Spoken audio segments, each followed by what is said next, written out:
Question: is the British government complicit in war crimes in Gaza? Crispin Blunt, a Conservative MP and co-director of the International Centre of Justice for Palestinians, ICJP, has written a strongly worded letter sent to the Prime Minister and to Scotland Yard's War Crimes Unit entitled "Prime Minister warned of intention to prosecute UK government officials for complicity in war crimes in Gaza." The ICJP has issued Prime Minister Rishi Sunak with a stark warning that UK government officials could be individually liable for their role in aiding and abetting Israeli war crimes. Sunak has been issued with the notice of intention to prosecute UK government officials for their role in providing military, economic and political support to Israel, which has aided Israel's perpetration of war crimes, the document says. The ICJP argues the British government will be aware that actions taken by Israel since the 7th of October have already been reported as constituting serious breaches of international criminal law, international humanitarian law and international human rights law.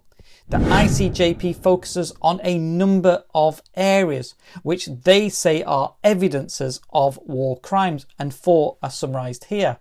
1. Attacks on Gaza, not complying with the requirement under international law for proportionality and distinction, have indiscriminately killed and injured civilians, including women, children and the elderly. Reports document entire families being killed, with all members of the family from every generation, young to old, being killed. And over 500 children have already been killed since the 7th of October in the span of only 6 days. 2. Credible reports on Israelis' use of white phosphorus munitions against the civilian population in Gaza, a substance which known to cause burns and risk fire to those who are impacted by it, here the Palestinian civilians. 3. On the 13th of October, Israel issuing a directive to 1.2 million people in Gaza to immediately leave their home. This order may well amount to both a war crime and a crime against humanity, particularly the crime of forcible transfer and displacement.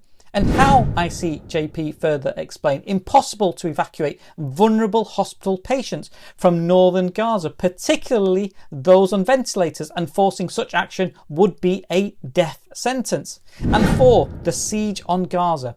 Since Sunday, the 8th of October, Israel has imposed a total siege on Gaza, cutting off its electricity, water and food supplies, and preventing the access of humanitarian aid.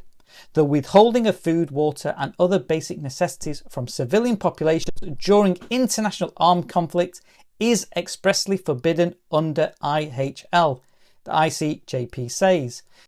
Further, ICJP also explains the government complicity in this way. It is unacceptable that the UK government has not only continued to express support for Israel's actions in Gaza, but has also provided military assistance and economic support. The UK government must be aware that such support and assistance raises the risk of the UK government being complicit in the commission of war crimes and crimes against humanity.